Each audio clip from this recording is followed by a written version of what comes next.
बड़ा सवाल में आपका स्वागत है। मैं हूं राकेश अग्निहोत्री। आज चर्चा होगी अपनों से घिरी सरकार। हम बात कर रहे हैं विधानसभा सत्र का दूसरा दिन है और विधायक जो बीजेपी के हैं उन्होंने कुछ सवाल ऐसे खड़े किए हैं जिससे सरकार कुछ समस्या का समाधान बताने में परेशानी आ रही है, या सवालों के घेरे में खुद उनकी अपनी सरकार आ गई है। और कांग्रेस की ओर से तो अपनी वजह हो सकती है, जो विरोधी दल है, लेकिन ये सवाल खड़े किए गए हैं जिसका जवाब वो चाहते हैं वो अपनी सरकार से, और बीजेपी के विधायक हैं। विधानसभा में अपने ही विधायकों से घिरी है सरकार। मानसून सत्र के दूसरे दिन भाजपा विधायक, चाहे वो राजकुमार मेव हो, नरेंद्र कुशवाहा हो, मुरलीधर पाटीदार हो और बाबूलाल गौर, तो इस फहरिस्त में पूरा एक पुराना नाम है जो पहले भी कह चुके हैं कि वो कुछ ना कुछ सवाल जरूर खड़े करेंगे। तो राजकुमार मेव ने महेश्वर में सिंचाई परियोजनाओं को लेकर के सरकार को निशाने पे लिया है और सफाई मांगी है। तो जो विधायक मुरलीधर पाटीदार है उन्होंने सुसनेर में बिजली चोरी का एक मुद्दा उठाया है कि सरकार प्रशासन जो है वो बिजली चोरों के खिलाफ कार्रवाई नहीं कर रहा है विभाग। नरेंद्र कुशवाहा ने 23 विश्वविद्यालयों में कंप्यूटर प्रोजेक्ट पर सवाल उठाया है। कहा है सांसद निधि के तहत की गई धांधली और घोटाला, तीनों अलग अलग आरोप है, लेकिन समानता एक है कि ये तीनों बीजेपी के विधायक हैं।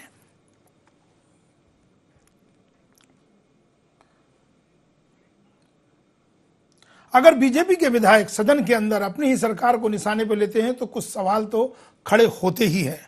क्या सदन में भाजपा विधायकों के जो सवाल है वो सरकार की मुश्किलें लगातार बढ़ा रहे हैं? भाजपा विधायकों का जो तमाम समझाइश दी गई है वो आखिर क्यों नहीं उसके संकेत देखने को मिल रहे हैं समाधान की विधायक ऐसा ना करें? क्या अपनी ही पार्टी के विधायकों से घिरी सरकार समन्वय का उजागर करता है, समन्वय की कमी को? क्या सरकारी खेमे में कोई आपसी टकरावट है या नौकरशाही से खुश नहीं है? मंत्री आखिर जवाब जो दे रहे हैं उससे संतुष्ट क्यों नहीं है? भविष्य में इस तरह की स्थिति ना हो, ये पहले भी जब भी सदन शुरू होता था तो विधायक दल की बैठक में मुख्यमंत्री और जिम्मेदार नेता ये विधायकों को बताते थे कि कम से कम ऐसे सवाल सदन के अंदर मत उठाओ या ऐसे मुद्दों को मत उठाओ जिससे उनकी अपनी सरकार सवालों को घेरे में आए। तो आज मुद्दा है अपनों से घिरी सरकार।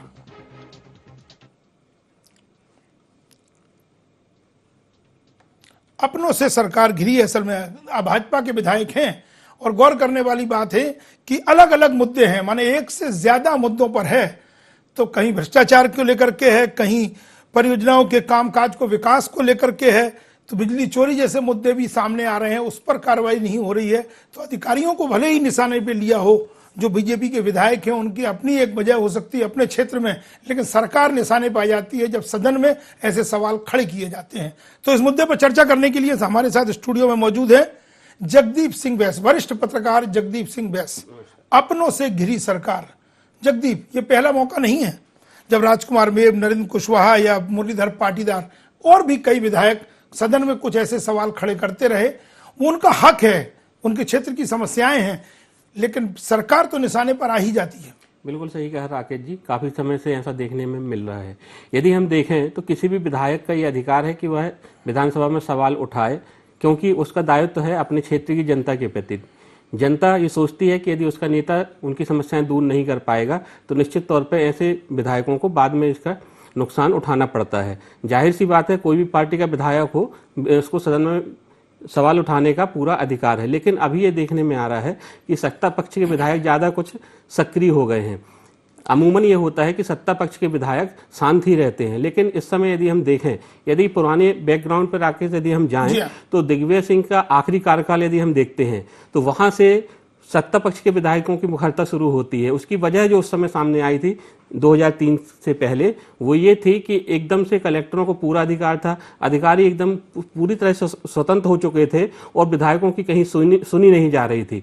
वही स्थिति अब लगातार बनती जा रही है। आपने महत्वपूर्ण बात कही, अधिकारी सुनते नहीं थे। तो ये जो विधायकों की समस्याएं हैं ये अपने क्षेत्र के स्तर पर ही हो, कहीं ना कहीं अधिकारियों से परेशान है। बिल्कुल, ये बात तो सामने आई है। जब भी पार्टी के अंदर बैठक होती है यह बात खुलकर विधायक बोलते हैं और उन्हें समझाई दी जाती है हमेशा कि आपकी समस्याएं दूर होंगी, आप सार्वजनिक रूप से ऐसा कुछ ना कहें जिससे प्रदेश में जनता के बीच गलत मैसेज जाए। लेकिन उसके बाद भी कहीं कोई सुधार नहीं होता है और अधिकारी विधायकों की सुनते नहीं है। कलेक्टर, मध्य प्रदेश के जो हालात हैं, जितने विधायक शिकायत कर चुके हैं कि कलेक्टर उनके बिल्कुल नहीं सुनते हैं, कोई अधिकारी उनकी सुनता नहीं है। मुख्यमंत्री से भी वो कई बार शिकायत कर चुके हैं, इसके बावजूद जब हल नहीं निकलता तो मजबूरन उन्हें सदन में ये बात उठाना पड़ता है। और निश्चित तौर पर जब सत्ता पक्ष का विधायक अपनी सरकार को घेरे में लेगा, अपनी सरकार पर सवाल उठाएगा, तो सरकार तो निशाने पर आएगी ही। जगदीप जी, हमारे साथ पूर्व मुख्यमंत्री बाबूलाल गौर जी जुड़ गए हैं। बाबूलाल गौर जी, आपका स्वागत है बड़ा सवाल में। हाँ बताएं। सर, आज सदन में राजकुमार मेव, चाहे नरेंद्र कुशवाहा हो, मुरलीधर पाटीदार हो, इनकी अपनी समस्याएं हैं, अपनी सरकार को निशाने पर ले रहे हैं। आपका अनुभव क्या कहते हैं, कहां तक उचित है ये सब? नहीं, असल में ये पूर्ण सत्य नहीं है। विधानसभा में जो कार्रवाई में प्रश्न उत्तर होते हैं उसके अंदर उनको शिकायत रहती है कि साहब ये काम सही नहीं हुआ है, सुन नहीं रहे हैं।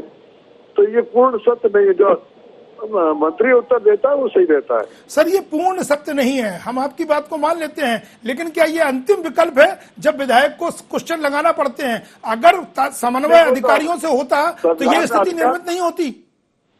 जानकारी के लिए अधिकार दिया है जैसे, और ये फंडामेंटल राइट है कि अपने क्षेत्र के बारे में या प्रदेश के बारे में जो कार्रवाई चल रही है उसमें कितनी योजना पूरी हुई है, कितनी नहीं हुई है। नहीं, हम ये जानना चाहते हैं गौर साहब कि ये क्या अंतिम विकल्प है? इसके पहले भी तो अधिकारियों से मेल मुलाकात में या व्यक्तिगत लिखा पढ़ी में या पत्राचार में कोई ऐसे माध्यम तो और भी हैं कि सवाल लगाने से पहले ही क्षेत्र की समस्याओं का समाधान हो जाए।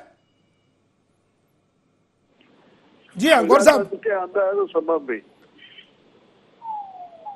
गौर साहब अपनी बात रखें। अभी मैं कार के अंदर हूँ और आपकी आवाज साफ नहीं है। मैं एक बार गौर साहब फिर सवाल उठाता हूं, क्या ये अंतिम विकल्प है? कोई और भी तो माध्यम होंगे जिससे समन्वय बने अधिकारी और विधायकों के बीच में और ये स्थिति निर्मित नहीं हो और समस्या ही खड़ी नहीं हो। तो के अधिकारी प्रशासन के विभिन्न प्रकार के अधिकारी रहते हैं। पुलिस के अलग होते हैं, सिंचाई के अलग होते हैं, नगरीय निकाय के अलग होते हैं। तो ये मल्टीपर्पज काम होता है। एक ही विभाग का काम हो तो समन्वय हो जाए। यहाँ तो कई विभाग रहते हैं तो उसके अंदर अलग अलग प्रकार सबका सहयोग देना पड़ता है। सर, व्यवस्था का सवाल है, समन्वय का सवाल है। आप भी तो मेट्रो को लेकर के, किसानों को लेकर के सवाल आपने भी लगाए हैं। आपका आखिर उद्देश्य क्या है? मेरा तो है कि मेट्रो जल्दी जल्दी चलना चाहिए भोपाल में। सिर्फ मेट्रो नहीं, अगर आप सवाल लगा रहे हैं, एक विधायक हैं, क्या विधायक रहते हुए मुख्यमंत्री तक अलग से बातचीत में या जो मंत्री है उस विभाग का, क्या उनसे संवाद स्थापित नहीं हो पाता? क्या उस विभाग के अधिकारी नहीं सुनते हैं? अगर काम नहीं होता है तब आप सदन में सवाल लगाते हैं ना? ऐसा नहीं है, ऐसा नहीं है। कैसा है? हम चिट्ठी भी लिखते हैं, अधिकारियों से बात भी करते हैं, मौके पर जाते भी हैं। इसके बाद अगर वो नहीं हो पाता तो हम पूछते हैं क्या प्रगति हुई है, आप बताएं। तो विधानसभा में सही जानकारी आती है। तो इससे सरकार निशाने पर नहीं आती अपनों के? नहीं, जो आश्वासन दिया जाता है वो आश्वासन जो कि हम जल्दी कर रहे हैं, तो जल्दी का कोई टाइम तो रहता नहीं है। सर, जो जानकारी दी जाती है सत्ता पक्ष की ओर से, उससे संतुष्ट हो जाते हैं आप लोग? संतुष्ट असंतुष्ट का प्रश्न नहीं है जी हाँ, जानकारी का प्रश्न है वो। चलिए गौर साहब, हम चाहेंगे कि आप गाड़ी में हैं लेकिन आप हमारे साथ लाइन पे जुड़े रहे। हमारे सहयोगी, हमारे संवाददाता आकाश सेन जुड़ गए हैं। आकाश, आपका स्वागत है। विधानसभा में नजारा क्या था जब विधायक सवाल लगा रहे थे और जवाब चाह रहे थे? आकाश, हमारी आवाज आ रही है आपको? शायद आकाश से संपर्क टूट गया हमारा। जगदीप जी, बाबूलाल गौर ने जो बात कही है कि ये एक व्यवस्था है, उसके तहत सवाल लगाए जाते हैं, लेकिन ये स्थिति निर्मित क्यों होती है? इसके पहले भी तो कुछ विकल्प हैं। गौर साहब ने मेरे ख्याल से सारी बातें स्पष्ट कर दी हैं। उन्होंने बताया हमें कि हमने चिट्ठी भी लिखी, अधिकारियों से भी चर्चा करी, सभी जितने प्लेटफॉर्म होते हैं उतनी जगह चर्चा की। जाहिर सी बात है कि उनकी बात सुनी नहीं गई। जब बाबूलाल गौर सरी के वरिष्ठ विधायक, पूर्व मुख्यमंत्री, जब उनकी बात नहीं सुनी गई और उन्हें क्वेश्चन लगाना पड़ा, तो निश्चित तौर पर बहुत गंभीर बात है। लेकिन यदि हम देखें तो केवल सवाल लगाने की बात नहीं है और प्रश्नोत्तरी में जानकारी देने की भी बात नहीं है। विधानसभा के अंदर बहुत सारे सवाल ऐसे होते हैं राकेश, जो हर सत्र में उठते हैं कि अधिकतर सवालों में तो जानकारी ही नहीं दी जाती, केवल एक लाइन लिख दी जाती है, जानकारी एकत्र की जा रही है। बिल्कुल। तो जब ये हालात हैं तो कोई जगदीप सिंह जी, हम रोकेंगे। अब हमारे साथ जुड़ गए हमारे सहयोगी आकाश सेन। आकाश, विधानसभा में उस वक्त सदन के अंदर का नजारा क्या था जब मुरलीधर पाटीदार, नरेंद्र कुशवाहा और राजकुमार मेव अपने सवाल खड़े कर रहे थे, कुछ जवाब चाहते थे? क्या वो जवाब से संतुष्ट नजर आए? जी बिल्कुल, आज जिस तरीके से सदन में कार्रवाई हुई राकेश जी, उसके बाद जो है प्रश्नकाल में ही जो बीजेपी के विधायक हैं अपनी सरकार को घेरते हुए नजर आए। साफ तौर पर विद्युत चोरी के प्रकरणों का मामला जो है मुरलीधर पाटीदार जो बीजेपी के विधायक हैं उन्होंने सदन में उठाया और इस पूरे मामले पर जो है सरकार से जवाब तलब किया, जिसके जवाब में पारस सिंह जैन जो ऊर्जा मंत्री है उनके तरफ से जवाब आया और साफ तौर पर जो जवाब उनके द्वारा दिया गया उससे जो विधायक है वो असंतुष्ट नजर आए। वहीं अगर हम बात करें बीजेपी के विधायक नरेंद्र सिंह कुशवाहा का, तो उन्होंने भी आपराधिक मामले को लेकर जिस तरीके से जो आर्थिक अपराध प्रकोष्ठ ग्वालियर द्वारा प्राथमिकी दर्ज की गई थी अनियमितताओं को लेकर, जिसमें सांसद निधि से जो 23 विद्यालय हैं वहां पर कंप्यूटर प्रोजेक्टर लगाने का उन्होंने मामला उठाया था और इसकी अनियमितता का मामला उन्होंने उठाया सदन में। तो जिस तरीके से इसका जवाब जो आया कि जांच की जा रही है, अभी इसलिए मामला दर्ज नहीं किया गया, तो साफ तौर पर अब बीजेपी के जो विधायक हैं वो सदन में सरकार को घेर रहे हैं, लेकिन जो सरकार का जवाब आ रहा है उससे कहीं ना कहीं अब जो सत्ता पार्टी के जो विधायक हैं वो असंतुष्ट नजर आ रहे हैं। उन्होंने साफ तौर पर कहा कि जो जवाब नरेंद्र सिंह कुशवाहा का यही कहना था कि जो जवाब सरकार, मतलब आप ये कह रहे हैं कि नरेंद्र कुशवाहा या मुरलीधर पाटीदार जवाब से भी संतुष्ट नहीं थे। राजकुमार मेव का जो महेश्वर परियोजना वाला मामला था उसमें क्या स्थिति निर्मित हुई? जी बिल्कुल, वो मामला भी अगर हम देखें तो उसमें भी कुछ इसी तरीके की स्थिति बनी थी और कहीं ना कहीं जिस तरीके से जो जवाब पूछे गए हैं बीजेपी विधायकों द्वारा उनका जवाब भी जो है स्पष्ट तौर पर नहीं सरकार दे पाई है और इसको लेकर अब कहीं ना कहीं जो बीजेपी विधायक हैं वो नाराजगी सदन में भी जाहिर कर रहे हैं और सदन के बाहर भी साफ तौर। सदन के बाहर इन लोगों ने क्या प्रतिक्रिया दी है बीजेपी के विधायकों ने, और कांग्रेस का स्टैंड इस पर क्या था?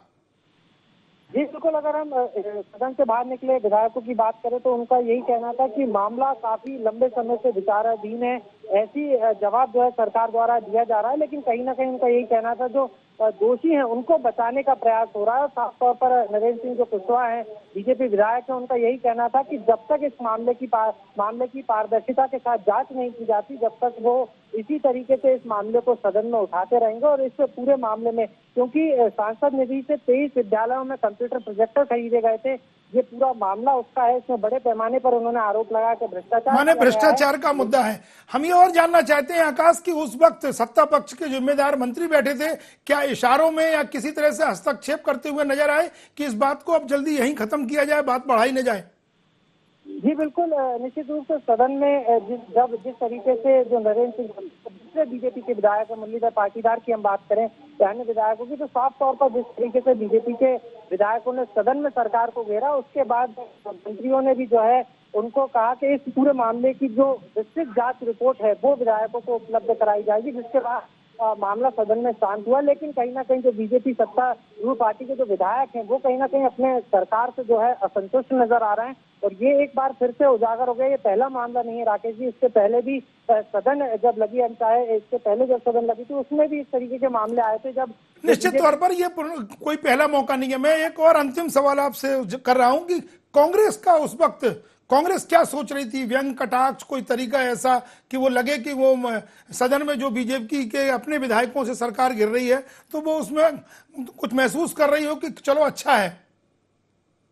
जी बिल्कुल, अगर कांग्रेस की हम बात करें राकेश जी, तो जिस तरीके से कांग्रेस को आज सदन में जिस तरीके से हंगामे के कयास लगाए जा रहे थे, किसानों के मुद्दे को उठाने वाली थी कांग्रेस, लेकिन अभी तक ऐसा कुछ देखने को नहीं मिला क्योंकि सदन की शुरुआत होने से पहले ही स्पष्ट हो गया था जिस तरीके से बीजेपी के विधायकों की और मंत्रियों की बैठक हुई थी। मुख्यमंत्री शिवराज सिंह चौहान भी उस बैठक में मौजूद थे और उन्होंने साफ तौर पर जो स्थगन किसानों के मुद्दे पर जो स्थगन की बात थी उसको स्वीकार कर लिया था और उसके वो चर्चा शुरू हो चुकी। चलिए आकाश, चर्चा में जुड़ने के लिए बहुत बहुत धन्यवाद। जगदीप सिंह जी, हम आपके पास आते हैं लेकिन हमारे वरिष्ठ पत्रकार मनोज वर्मा जी जुड़ गए। मनोज जी, क्या उस वक्त आप सदन में मौजूद थे जब एक एक करके 3 विधायकों ने अपनी सरकार को घेरा? राजकुमार मेव, नरेंद्र कुशवाहा और मुरलीधर पाटीदार, क्या नजारा था उस वक्त?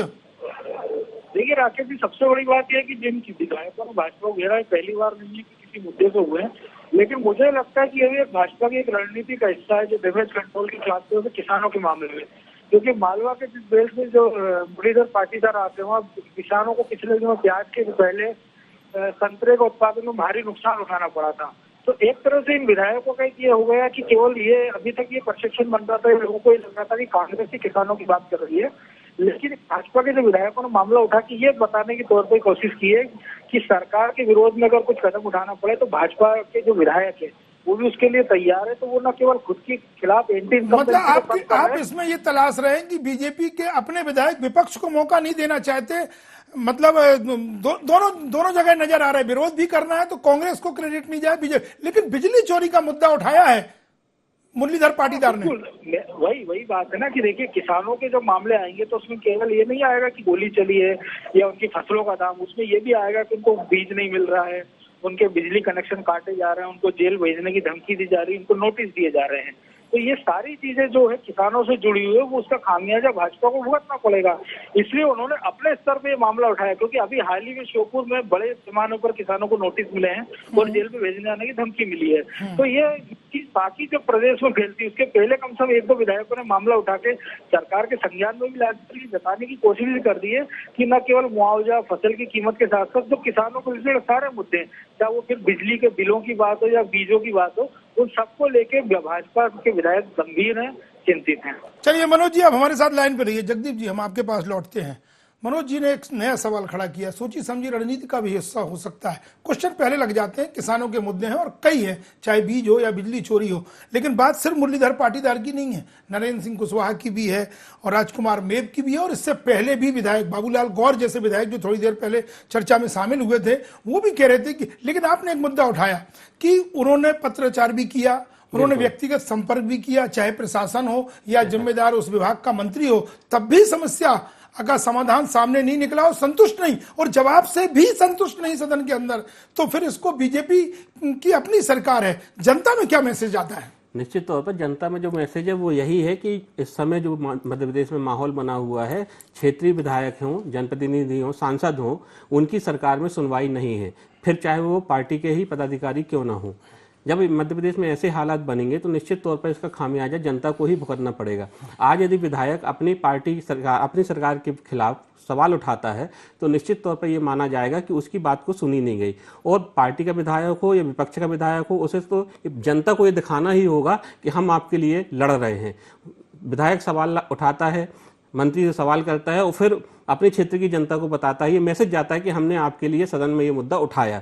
अब बात पूरी होती है, उनकी समस्या हल होती है या नहीं होती, ये अलग बात है, लेकिन एक जनप्रतिनिधि का अपना काम वो पूरा कर लेता है, क्योंकि उसकी जवाबदेही, पहली जवाबदेही जनता के प्रति, जनता जो मतदाता है उसके प्रति। मनोज जी, ये पहला मौका नहीं है सदन के अंदर बीजेपी के अपने विधायक, इस वक्त तो परिस्थितियां किसान आंदोलन को लेकर के हो, लेकिन क्या जब मुख्यमंत्री की बैठक होती है और विधायकों के लिए गाइडलाइन बनाई जाती है, उसके बावजूद अगर ऐसी स्थिति निर्मित होती है तो जो फ्लोर मैनेजमेंट से जुड़े हुए जो और विभाग के मंत्री हैं, उनकी जो समन्वय बनना चाहिए, क्या सदन में नजर नहीं आता है क्या?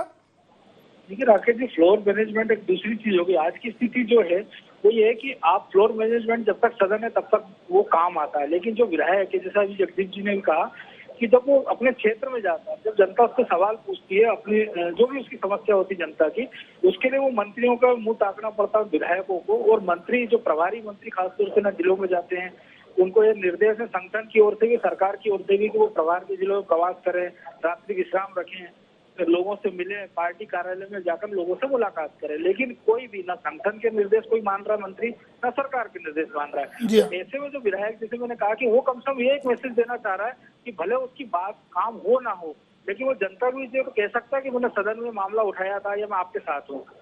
बहुत गंभीर बात आपने कही है कि वो परेशान है, हैरान है, सरकार से उसको कहीं ना सरकार से संतुष्ट नहीं कर पा रही, लेकिन एक निर्वाचित विधायक है तो अपने क्षेत्र की जनता को तो उसको मैसेज देना है। तो फिर कांग्रेस के लिए तो ये एक और अवसर है ना इस बात को, कांग्रेस के सामने क्या विकल्प बचते हैं? अगर उसकी बात पर सरकार नहीं सुन रही है, ऐसे मुद्दों को क्या कांग्रेस हवा देती हुई नजर आती है कि आप अपनी पार्टी के विधायकों के निशाने पर है, या कांग्रेस अपनी विपक्ष की भूमिका शांति से निभाती है?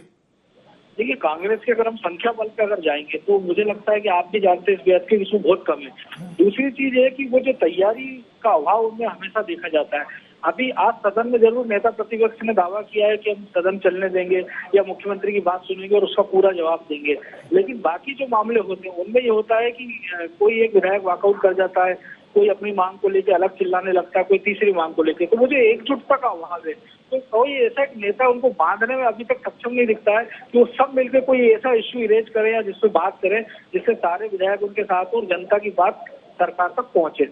प्रभावी तरीके से। जगदीप जी के पास आते हैं। जगदीप जी, सवाल जो निकल के आ रहा है, एक समस्या है, वो है समन्वय का अभाव। समाधान अपनी जगह है, नहीं निकल पा रहा और सवाल अपनी जगह खड़े हो रहे हैं, लेकिन समन्वय का अभाव कहीं इस व्यवस्था में। विधायक का अधिकार है, एक प्रक्रिया है, क्वेश्चन आवर है, संवैधानिक तौर पर अपनी बात रखने को और जिज्ञासा रहती है और उसको जनता के सामने वो रखना चाहते हैं, लेकिन इससे एक तस्वीर उभरती है कि समन्वय का अभाव तो है विधायक का, चाहे अपने मंत्री से हो, चाहे उस क्षेत्र के कलेक्टर से हो, या अपनी क्षेत्र की जो जनता उसके प्रति वो जरूर जवाबदेह नजर आता है, तब वो सवाल लगा ही देता है।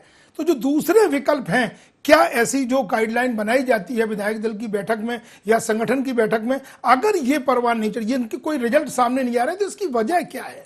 मुझे लगता है कि वजह सीधी सी ये है कि जिस तरीके से अधिकारियों पर प्रशासनिक जो लगाम की बात हमेशा होती है, कहीं ना कहीं वो आज भी ढीली है। क्योंकि अभी जैसे मनोज जी ने बताया कि प्रभारी मंत्री जिलों में नहीं जाते हैं, लेकिन मैं आपको बताना चाहूँगा कि प्रभारी मंत्री जब जिले में जाते हैं तो उनकी हालत क्या होती है। एक कुछ समय पहले की बात है, ताज़ा उदाहरण भी है कि गोपाल भार्गव गोना के प्रभारी मंत्री हैं, वो गोना में अधिकारियों की बैठक लिए, अधिकारी को बुलाते रह गए, अधिकारी तो आए नहीं, उल्टी उनकी शिकायत ही ममता मीणा। बिल्कुल, निश्चित तौर पर मतलब इस तरह की घटनाएं होती रहती हैं। तो जब प्रभारी मंत्री की जिले में सुनी नहीं जाती, अधिकारी सुनेगा नहीं, तो प्रभारी मंत्री जाने के लिए इच्छुक भी होगा नहीं। इसी तरह जब प्रभारी मंत्री की नहीं सुनी जाती तो विधायक की कैसे सुनी जाएगी, ये सोचने वाली बात है। तो कुल मिलाकर यदि समन्वय हो भी जाए, लेकिन जब तक अधिकारियों की मंशा नहीं होगी कि हमको इनका काम पूरा करना है, उनको इस बात का डर नहीं होगा यदि हमने इनका काम नहीं किया तो हमको ऊपर जवाब देना पड़ेगा, जब तक ऐसा कुछ नहीं होगा तो निश्चित तौर पर इस हालत बने रहेंगे। हम चर्चा को विराम दें, एक बार फिर मनोज जी के पास चलते हैं। मनोज जी, उस वक्त तेवर कैसे थे, विधायकों की बॉडी लैंग्वेज क्या थी, सदन के अंदर उनके बाहर आने के बाद? हमारे सहयोगी आकाश ने बहुत कुछ बताया है, लेकिन हम जानना चाहते हैं कि ये एक फॉर्मेलिटी थी या वाकई में उनके तेवर कुछ ज्यादा कुछ तीखे और तल्ख टिप्पणी सामने आ रही थी? देखिए राकेश जी, विधायकों की बॉडी लैंग्वेज की बात है कि अंदर मान लो जितने भी आक्रामक हो, उससे उनकी क्षेत्र की जनता या बाकी लोगों को लेना देना नहीं होता कि अंदर सदन में उनका विधायक काला रूपी करके बात कर रहा है या कपड़े फाड़ के बात कर रहा है। उसको लेना देना इस बात से कि जो उसका मुद्दा है, उसके लिए जो सड़क, पानी, बिजली या जो भी उसके क्षेत्र की समस्या है जिसके लेके वो विधायक के पास जाता, वो उसमें कितने कारगर तरीके से उनका निराकरण हो रहा है, वो सबसे महत्वपूर्ण बात है। मतलब वो सदन के रिकॉर्ड में ये बात लाना चाहता है, उसकी दिलचस्पी उसमें है। जी हाँ, बिल्कुल। मैं वही कहा कि उस आम जनता को ये कोई लेना देना नहीं है कि उसके विधायक की बॉडी लैंग्वेज अंदर किस तरीके की थी। नहीं, लेकिन जानने की कोशिश तो कर सकते हैं। वो अपने विधायकों के बीच में तो बताए कि हम इसको बहुत गंभीरता से मुद्दे को डालें, या फॉर्मेलिटी, क्योंकि सवाल लगाने के बाद विधायक बाहर भी चले जाते हैं, अनुपस्थित भी रहते हैं। तो अब जब ऐसे मुद्दे सामने आ रहे हैं, भ्रष्टाचार का हो, ये कोई पहली बार नहीं है, लेकिन उसके जो आपका आकलन है कि विधायक कितना गंभीर आता है, एक फॉर्मेलिटी है या सिर्फ जनता को एक इशारों में संदेश देने की कोशिश है? देखिए, दो तरीके हैं मेरे राकेश जी। इतने समय से आप भी लंबे समय से विधानसभा कवर कर रहे हैं कि ज्यादातर विधायकों की जो मंशा होती है वो क्षेत्रीय समस्या से कम, ज्यादा सवाल में उनकी क्षेत्रीय की समस्या कम होती है और किसी अधिकारी विशेष के प्रति उनका आग्रह दुराग्रह ज्यादा नजर आता है। पिछले कुछ लंबे समय से हम जो क्वेश्चन देख रहे हैं, और यही कारण होता है कि कई मामलों में जब वो क्वेश्चन का जवाब देने का मौका आता है तो विधायक वहां से सदन से गैर हाजिर हो जाते हैं। तो इससे उनकी मंशा साफ नजर आती है। दूसरी बात यह है कि सदन पिछले लंबे समय से होता है कि पूरी बैठकें ही नहीं हो पाती, तो ज्यादातर सवाल अधिकारियों को भी ये पता है कि अगर विधायक ने उनके खिलाफ कोई सवाल पूछा भी है तो हो सकता है कि जिस दिन वो सवाल आए उस दिन हो सकता है सदन पहले स्थगित हो जाए या उस दिन तक सदन चले ही ना। चलिए, एक आपने अपडेट दिया था कि सदन चलाना चाहते अजय सिंह ने कहा है, सत्ता पक्ष की ओर से कुछ बात? नहीं, सत्ता पक्ष तो पिछली बार हम जैसे कई बार देखा कि जो खासतौर से बहस के मामले हैं कि हमेशा ये होता है कि वो विपक्ष पर लापरवाही या बाकी तमाम तरह के आरोप लगा के सदन स्थगित कर दिया जाता है या समय से पहले उसका समापन कर दिया जाता है। लेकिन आज जिस तरह से चर्चा हुई है और जो नेता प्रतिपक्ष ने भी वादा किया है, अब हो सकता है कि उनके जो साथी विधायक है उस पर कितना खरे उतरते हैं, लेकिन मुझे लगता है कि केवल सदन पूरे समय चलना न केवल इस प्रदेश के हित में बल्कि जनता के हित में भी है। और कम से कम ब्यूरोक्रेसी को ये लगेगा कि हम जवाब देंगे कि चलिए मनोज जी, समय अभाव है, बहुत बहुत धन्यवाद चर्चा में जुड़ने के लिए। अंतिम प्रतिक्रिया चाहेंगे जगदीप सिंह जी, सत्ता पक्ष की ओर से जब ये सवाल अपने विधायकों से सरकार घिर रही है, विपक्ष कह रहा है कि हम सदन को चलाना चाहते हैं, क्या ये संभावनाएं आपको नजर आ रही हैं? क्योंकि किसान के मुद्दे पर विपक्ष हो या सरकार, दोनों सदन से बाहर या समय से पहले सदन को खत्म करता हुआ कोई आरोप अपने ऊपर नहीं लगना देना चाहिए। देखिए राकेश जी, बिल्कुल सही पूछा आपने। लेकिन इस सत्र की जो बात है, अभी तक तो बैठकें पूरी हो नहीं पाती थी, लेकिन जो अभी वर्तमान का मानसून सत्र चल रहा है उसमें देखकर ये लग रहा है कि इस बार सत्र पूरा चलेगा, क्योंकि आज जिस तरह से सदन में बात हुई, मुख्यमंत्री ने अपनी बात गंभीरता से की, नेता प्रतिपक्ष अजय सिंह ने अपनी बात रखी और किसानों के मुद्दे पर चर्चा शुरू हो चुकी है सदन में। तो इसको देख के लगता है कि दोनों पक्ष, सत्ता पक्ष और विपक्ष, किसानों के मुद्दे को लेकर गंभीर है और इस पर चर्चा पूरी होगी और निश्चित तौर पर यह माना जा सकता है कि इस बार सत्र पूरा चलेगा। बड़ा सवाल में आज इतना ही। अपनों से घिरी सरकार, जगदीप जी चर्चा में जुड़ने के लिए बहुत बहुत धन्यवाद। अपनों से घिरी सरकार, मानसून सत्र चल रहा है सदन के अंदर, लेकिन बीजेपी के अपने विधायक, उनकी अलग अलग समस्याएं हैं, चाहे वो व्यवस्था से जुड़ी हो या भ्रष्टाचार से, सरकार को निशाने पर ले रहे हैं। सवाल क्वेश्चन आवर की बात है और बाहर भी उनके तेवर कहीं ना कहीं तीखे नजर आ रहे हैं। लेकिन सदन समय तक चले, इस बात को लेकर के सत्ता पक्ष और विपक्ष दोनों नेताओं ने यह कहा है कि वो चाहते हैं कि समय जितना निर्धारित है सदन उतना चले, क्योंकि किसान चर्चा का मुख्य केंद्र बिंदु बन चुका है। तो कोई जोखिम नहीं लेना चाहता है कि सदन के बाहर यह संदेश जाए कि किसानों के हितों को लेकर के सरकार पीछे है या फिर विपक्ष। बड़ा सवाल में आज इतना ही। कल फिर मिलेंगे एक नए मुद्दे के साथ। इसी के साथ इजाजत दीजिए राकेश अग्निहोत्री को। नमस्कार।